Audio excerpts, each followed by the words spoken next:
ॐ श्री शारदाम्बायै नमः। अथ श्री शारदा भुजङ्गप्रयाताष्टकम्।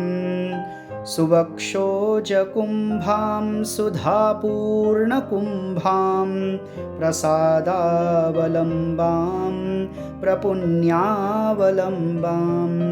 सदा स्येन्दुबिम्बां सदा नोष्ठबिम्बां भजे शारदाम्बाम् अजस्रं मदम्बां भजे शारदाम्बाम् अजस्रं मदम्बां।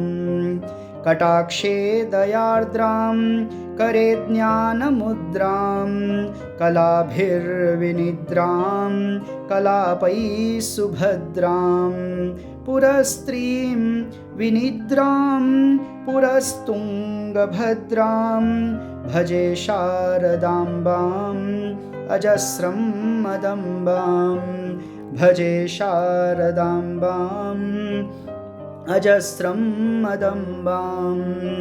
ललामाङ्कफालां लसद्गानलोलां स्वभक्तैकपालां यशश्रीकपोलां करे त्वक्षमालां कनत्प्रत्नलोलां भजे शारदाम्बाम् अजस्रं मदम्बां भजे शारदाम्बाम् अजस्रं मदम्बां। सुसीमन्तवेणीं दृशानिर्जितैणीं रमत्कीरवाणीं नमद्वज्रपाणीं सुधामन्थरास्यां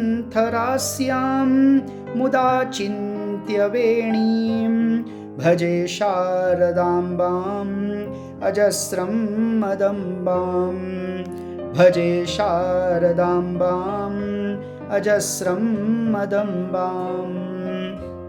सुशान्तां सुदेहां दृगन्ते कचान्तां लसत्सल्लताङ्गीं अनन्तामचिन्त्यां स्मृतां तापसैसर्गपूर्वस्थितां तां भजे शारदाम्बाम् अजस्रं मदम्बां भजे शारदाम्बाम् अजस्रं मदम्बां।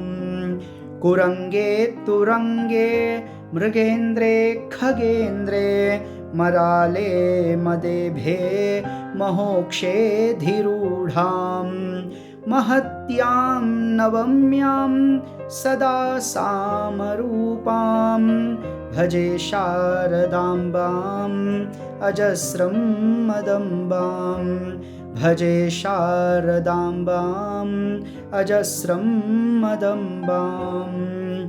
ज्वलत्कान्तिवह्निं जगन्मोहनाङ्गीं भजन्मानसाम्भोज शुभ्रान्तां सुभृङ्गीं निजस्तोत्रसङ्गीत